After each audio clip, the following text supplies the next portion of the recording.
todos. Mais uma bela manhã para fazer exercíciozinho de física. Lá na página 56 eu pedi os pares, né? 56 e 57. Começando pelo 2. Aliás, ó, só de olhar o nome ali eu já vejo que eu não falei sobre isso. Não falei sobre isso. Eu falei dos cálculos que envolvem mudança de estado físico, né? Eu não falei dos nomes das mudanças, tu vê? Por mais que isso a gente já tenha visto, eu acho, no fundamental N vezes, né? Talvez até em algum momento do ensino médio na física, na química, eu me sinto na obrigação de fazer uma revisão rápida sobre isso. Então, antes de começar, vamos lá. Quais são os estados da matéria que tu conhece? Sólido, líquido, só isso? Oh, melhoramos. Alguém dá mais? Pois é, na verdade, galera, nós vamos tomar muitos sustos ainda, tá? Com essas mudanças de estado físico, porque muita coisa está para ser descoberta. A gente não pode, né, limitar nosso conhecimento achando que não dá para criar uma outra situação da matéria que seja bizarra. Então tu vê, os cientistas, eles trabalham com muitas outras estados da matéria que vão ganhando nome. Agora, em várias partes do mundo, tem gente trabalhando com isso. Mas eu queria que tu soubesse pelo menos de uma, que tem a ver com uma série de outros estados físicos com que eles estão mexendo, que é o condensado de Bose-Einstein.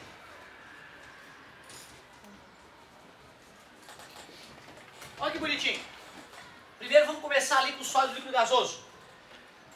Eu diria que tu tem o direito de te confundir só nessa aqui, ó, que o nome não lembra o que está acontecendo, que é a famosa fusão, porque todas as outras transformações o nome é autoexplicativo.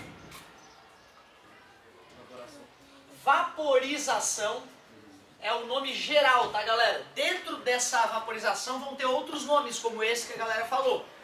Vaporização, o nome é autoexplicativo por quê? Tá dizendo, né? Tornar vapor. Certo?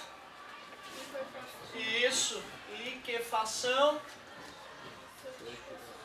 Solidificação. Tornar-se sólido. Solidificação. Show de bola. Se eu fizesse a passagem direta do sólido para o gasoso. Sublimação. Pois não? E a condensação? A condensação é um caso especial de liquefação. Beleza? Então, galerinha, ó, daqui pra cá ou de lá pra cá, a gente chama de sublimação. Em livros um pouquinho mais antigos, tu vê o nome sublimação e ressublimação, o retorno.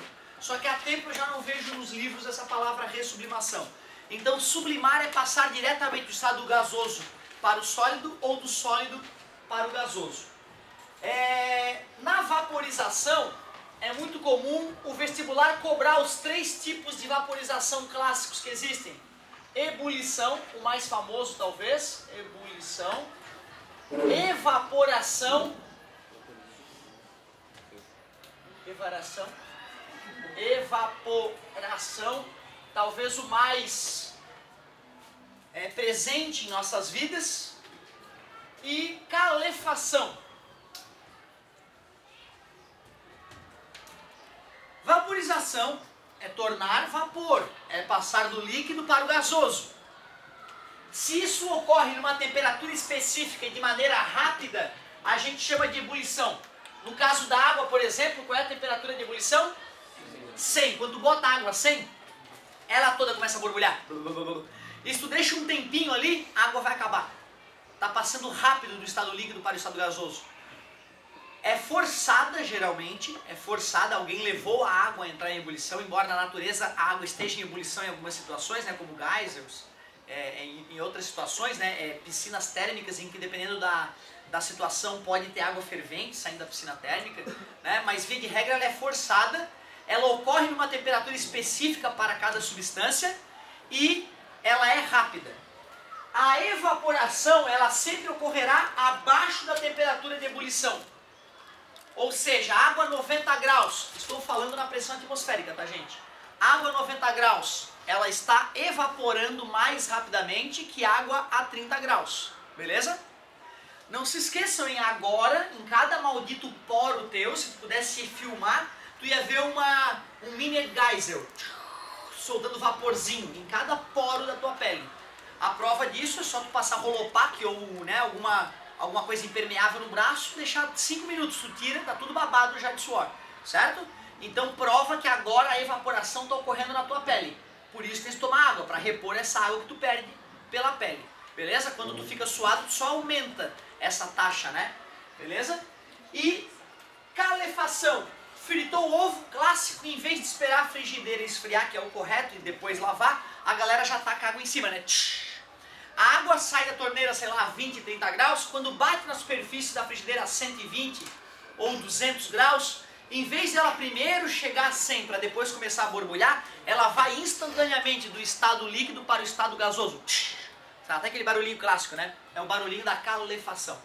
Calefação é instantânea e ocorre quando o líquido atinge uma superfície superaquecida, certo? Então é importante dominar pelo menos isso.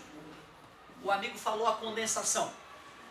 Condensação é um caso específico de liquefação, quando o vapor da substância atinge uma superfície resfriada e ao atingir a superfície resfriada vai para o estado líquido. Né? O caso clássico de condensação é quando a gente dá uma baforada próximo de alguma coisa, né? Ou no carro, em dias chuvosos, ocorre uma condensação bem grande do vapor da água, né, presente no ambiente, nos vidros um pouquinho mais gelados do carro. Show de bola! Plasma, o que seria o plasma? É quando estamos no estado gasoso, mas a energia ali é tal que emite luz esse estado gasoso. Estado gasoso brilhando, emitindo luz, ganha o nome de plasma. Existem basicamente dois tipos de plasma, o plasma frio e o plasma quente. O plasma frio é esse que brilha sobre nossas cabeças, das lâmpadas. Tu pode encostar nela sem chance de queimadura, sem chance de dor. Porém, se tu já viu a galera soldando o portão, geralmente na rua ali, né? Ele tem um transformadorzinho de solda, sai um brilho muito intenso da região onde ele está soldando. Aquele plasma que se forma ali, ele está a 5.000 graus Celsius, ele é um plasma quente, certo? Então, e condensado de Bose-Einstein. O Einstein ele fez uma série de pesquisas interessantes, além daquelas pelas quais ele ficou famoso, né? A teoria da relatividade e o efeito fotoelétrico, pelo qual ele ganhou o prêmio Nobel. Importante saber, já vi pegadinha de vestibular, hein, nesse quesito. O Einstein não ganhou o prêmio Nobel devido à teoria da relatividade. Ela só foi confirmada depois da sua morte, né? Absolutamente confirmada.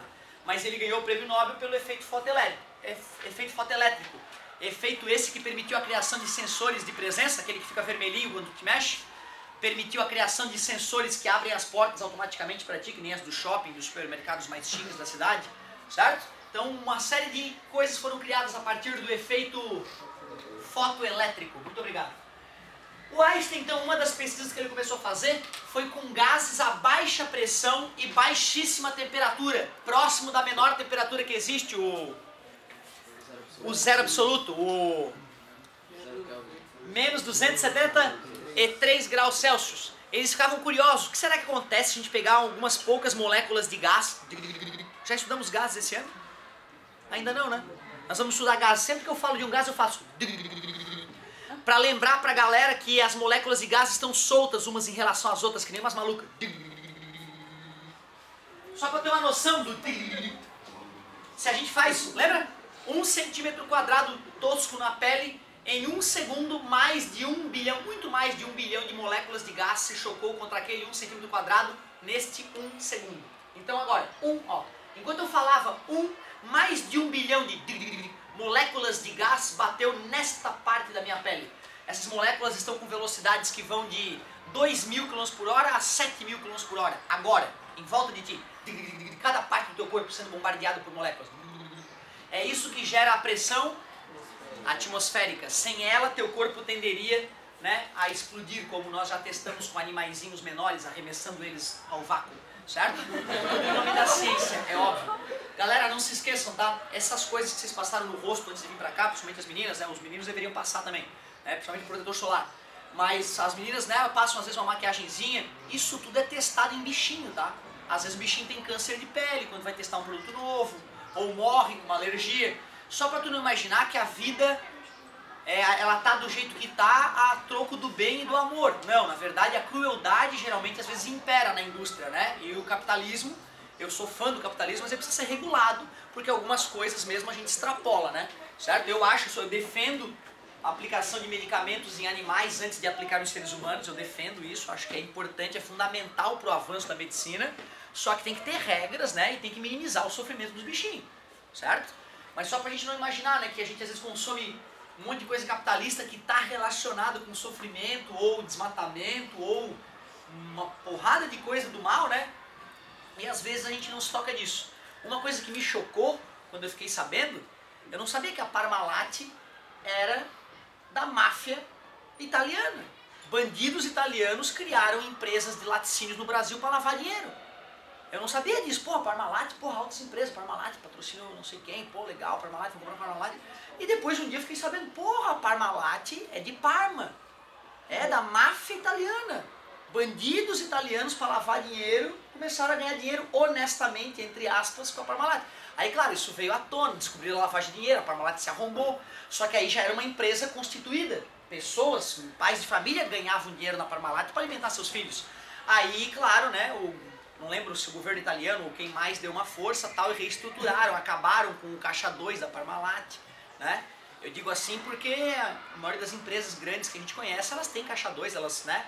Elas sonegam impostos e desviam dinheiro, né, infelizmente, e a gente tenta, né, a Receita Federal tenta minimizar isso, né, mas tu vê, às vezes a gente é cliente de empresas que são historicamente empresas corruptas, né, criadas através da corrupção. Bizarro, né, o mundo que a gente vive, né, cara? É muito bizarro, a gente tem que refletir muito sobre isso mesmo. Mas voltando aqui à vida, Einstein fazia estudos com gases super frios, perto de temperatura 0 Kelvin e a alta ou baixa pressão? Baixa pressão. Como é que as moléculas dos gases se comportam? Adorei, era isso que eu queria escutar. Parabéns, garoto. Aí olha só, tem um fenômeno que eu acho que ainda não te contei, o fenômeno da ressonância. Já cheguei a te falar desse fenômeno? É um fenômeno que eu sofro todo dia. Tu viu, né? Meu primo fala que eu não tenho carro, que eu tenho implemento agrícola, certo? Eu tô sempre lá no meu tratorzinho, o motor diesel ele vibra um pouco mais, né? E dependendo do lugar onde tu para, ou se tu tá com o pé no freio ou não, alguma parte do carro, ainda mais agora que o frentista esqueceu de fechar o meu capô, depois de trocar um filtro de óleo, e o meu capô abriu em cima de mim na BR, enquanto eu tava 100 por hora, foi super legal, certo? Eu te juro, cara, acho que se eu tava com meu filho ali do lado, eu ia voltar e ia matar o cara no posto. Aí eu pensei 1000 vezes, eu nem voltei lá pra cobrar o prejuízo, né, e o cagaço que eu tomei, certo? O caminhoneiro viu o desespero que eu tava ultrapassando o caminhão e de repente o capô, bluf. Porra, o cara viu meu desespero, né, cara, e ele, né, foi me escorando até eu poder parar no acostamento, né, já que eu não podia ver o que tinha na minha frente, né, ele percebeu o meu apuro e me deu uma ajuda. Então tu vê, né, meu capô ficou todo arregaçado e agora ele tá meio frouxo, ainda não consertei. Então, o motor, ele vibra um monte.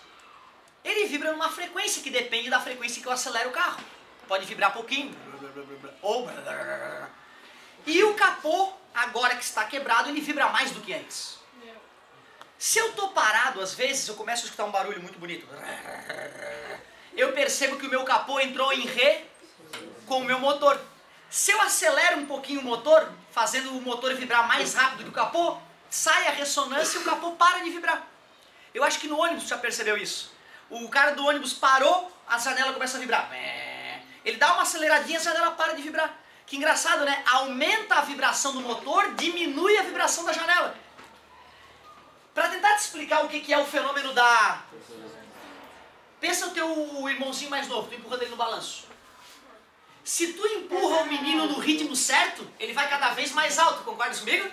Só que se tu fecha o olho e começa a empurrar de qualquer maneira, uma hora o guri tá vindo e tu tá empurrando. Em vez de né, melhorar a brincadeira, para o balanço. Tu concorda que para que o teu empurrão dê energia para o balanço, o teu empurrão tem que ocorrer na frequência do balanço? Aí o teu empurrão entra em ré com o balanço. É isso que é ressonância. Quem gosta de violão vai curtir a ressonância hoje em casa. Basta tocar o misão, a corda mais grossa do violão, né? O mizinho vibra sozinho, sem te encostar nele. Vibra por... Tem situações bizarras, cara, que quando o cérebro do ser humano ressona com alguma vibração externa, ele pode ter alucinações. Certo? Porque o teu cérebro é gelatinoso, né? Já te contei aquela alucinação, né, daquele cientista no laboratório dele, né? Como assim? Não te contei essa história? Eu acho que eu contei, hein? Vê se tu lembra dessa. Um cientista famoso, já vou liberar, tá, querido? Um cientista famoso, ele reformou o laboratório dele, e era rato de laboratório, aquele cara que fica mais tempo no laboratório do que com a família no tempo de lazer, sabe? Aquele que gosta de trabalhar final de semana. E ele então, como a maioria dos cientistas, não todos, extremamente cético, duvida de coisas que não foram absolutamente confirmadas. Um dia depois da reforma do laboratório dele, agora me reformei, eu vou trabalhar mais. Chegou lá e começou a ter umas sensações muito estranhas. Sensação de presença de pessoas, e o laboratório já estava fechado, já não tinha mais ninguém, então começou a tomar uns cagaços, começou a ver vulto. E exatamente, ele pensou, tô ficando maluco. Foi num psiquiatra. O psiquiatra fez tudo que é exame, tá perfeito. Ressonância eletromagnética do cérebro, tudo perfeito. E ele, não, vamos lá, sozinho à noite no laboratório. Porra, que merda é essa? Alguma coisa bizarra acontecendo. Ele insistia. Não existe essa porcaria de espírito, porra. E ficou. Um dia ele estava lá no laboratório dele, tinha uma espada pendurada, decorativa na parede, e a espada deu uma vibrada. Ele, ele comemorou, ele sabia que era a chance dele tentar desvendar o fenômeno, porque não tinha acontecido só com o cérebro dele, aconteceu fora. Ele pegou um frequencímetro, um medidor de frequência, um afinador de violão, se tu preferir, e foi lá e, tantos hertz. 240 Hz a espada vibrou, 240 oscilações por segundo. Ele foi ver todos os aparelhos que tinham no laboratório que vibravam nessa frequência. E, por incrível que pareça, depois que ele reformou o corredor do laboratório, ele instalou um exaustor, um ventiladorzinho daqueles que joga o ar de dentro para fora do ambiente. E adivinha qual era a frequência de funcionamento do motor? 240 Hz. Ele foi lá e desligou o exaustor. Desde o dia que ele desligou o exaustor, ele nunca mais teve alucinação. Porém, ele queria documentar esse fenômeno. Então ele, ligava o exaustor, tinha as alucinações.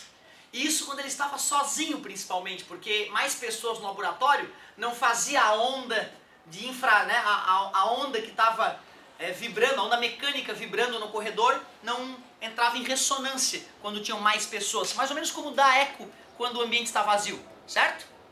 Ele fez todo um estudo, mandou o cara fazer a ressonância magnética de todas as partes do cérebro que poderiam vibrar separadamente, e viu que a frequência natural de vibração do cerebelo, do hipotálamo dele, era justamente os 240 Hz do aparelho. Por isso que só nele dava aquela alucinação, em outras pessoas não. Tu vê que viagem, cara. Eu só acredito nessa história absurda porque foi documentada na Scientific American, que é uma revista internacionalmente famosa, e depois que essa reportagem foi documentada, outros estudiosos analisaram e confirmaram que realmente não tinha nada de absurdo. Tu vê que loucura, cara. Se às vezes tu tá tendo uma sensação estranha, pode ser uma vibração que tu não tá escutando, mas que tá fazendo o teu cérebro gelatinoso saculejar e dando um curtinho nele. E aí tu pode ter uma sensação estranha. Muito louco isso, né, cara? Fala, meu querido. É a mesma coisa que acontece quando alguém perde o controle da moto, ela começa a balançar?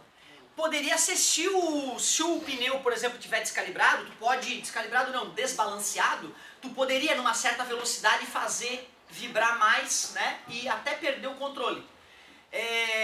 No caso de um cara na moto, fez um desvio, a moto vai querendo dar em linha reta, mesmo que o cara caia, não sei se já viu corrida de moto, a moto continua em linha reta, né, certo? Mesmo sem piloto, não sei se já viu bicicleta, tu solta o volante e a bicicleta continua. Né? E se tu vira o volante e solta, ele quer continuar em linha reta. Porque algo que está girando tende a continuar girando na mesma direção. Certo? Chama inércia rotacional isso. Então é possível que o cara ia dar uma caída. E aí, depois no retorno, a moto tentou voltar para a posição original dela, mas ela vem com tanta violência que por inércia ela passa do ponto. Então ela pode ficar dando umas bambeadas até se equilibrar, né? Digamos que nesse caso a força que estabiliza a moto entrou em ressonância com o movimento da moto, tudo bem. Mas se parou, quer dizer que alguma coisa retirou a ressonância. Tem outros fenômenos de ressonância muito interessantes. Muitos fazendeiros brasileiros morreram por ressonância. Eles compravam um avião de carreira de fazendeiro norte-americano, o avião tem as paredes rebitadas, né? O rebite vai frouxando, vai aumentando a vibração da fuselagem do avião. E o motor de combustão interna, que tem uma vibração natural. Então no dia em que a fuselagem vibrava junto com o motor, entrava em E aí começava a vibrar o motor todo que nem um ônibus quando tá parado. Só que o avião não pode vibrar desse jeito. E aí começava a desmontar o avião no ar, pum, mais um fazendeiro morto. Teve que morrer, eu acho que uma meia dúzia para a Agência Nacional de Aviação verificar, opa, o modelo tal matou 5, vamos investigar. E aí virou, tá matando por ressonância. Então, ó, esse avião vamos tirar, tá proibido de voar no Brasil, porque tá matando muita gente. Tu vê que viagem, né, cara? A ressonância mata, se não for bem estudada. Tem casos famosos de terremotos derrubarem os prédios menores e os prédios maiores ficarem todos intactos. Cidade arrasada, os prédios menores, os prédios grandes intactos. Estranho, né? Porra, era pra cair o prédio grande? Foram fazer o estudo, a frequência do terremoto entrou em ressonância com os prédios de menor massa. Os prédios de maior massa vibraram menos, não caíram. Olha que coisa louca que é a ressonância. Mas o que eu estava querendo te explicar? Não era a ressonância?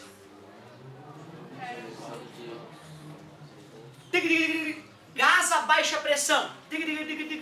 As moléculas estão soltas umas em relação às outras. Vai baixando a temperatura. O que temperatura mede? O grau de agitação. Em vez das moléculas ficarem vibrando desorganizadamente, as moléculas entravam em ré e começavam a vibrar todas juntas. Todas juntas, todas juntas. Não é uma, eram todas juntas. Então tu vê, cara, quando a galera percebeu que os átomos estavam em... Eles viram que isso não acontecia em nenhuma outra situação.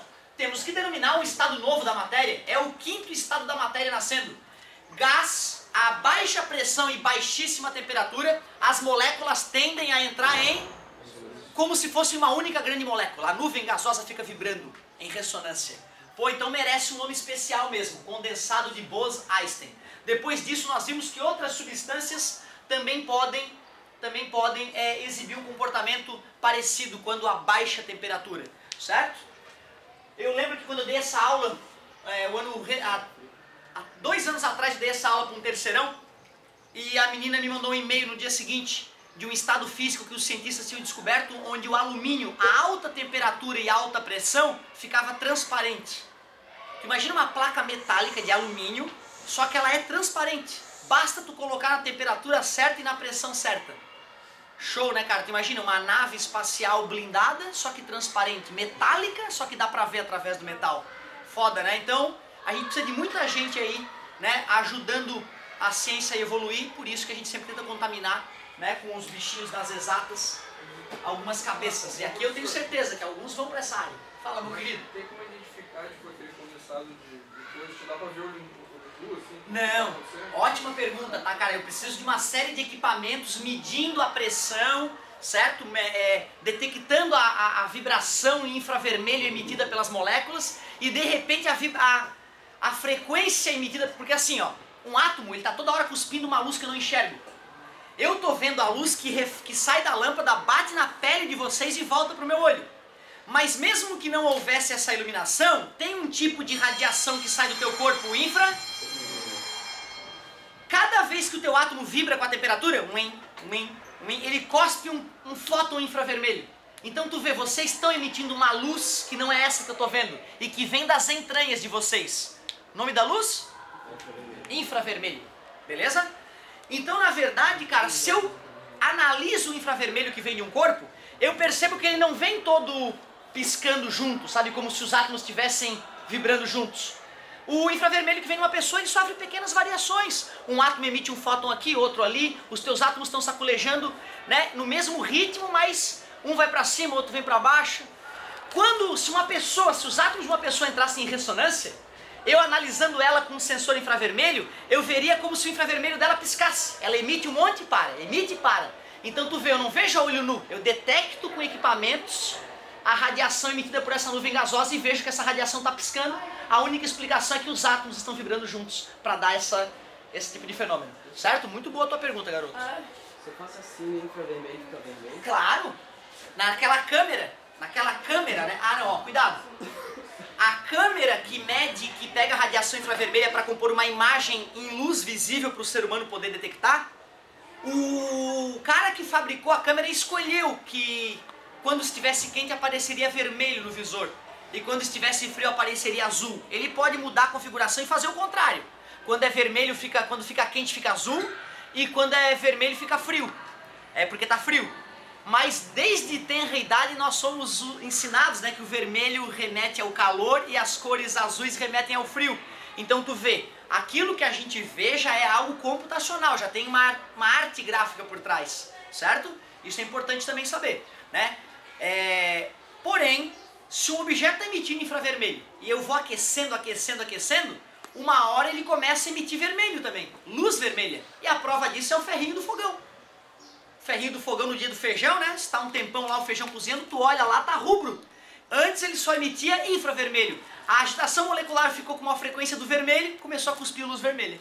E se ele não derretesse, ia ficar alaranjada, amarela, verde, azul, e anil e violeta depois. Olha que legal, só que aí nessa situação já virou gás. Beleza? Certo? Muito bom. Pessoal, me estendi demais até, porque senão não era o meu não, né? Agora sim.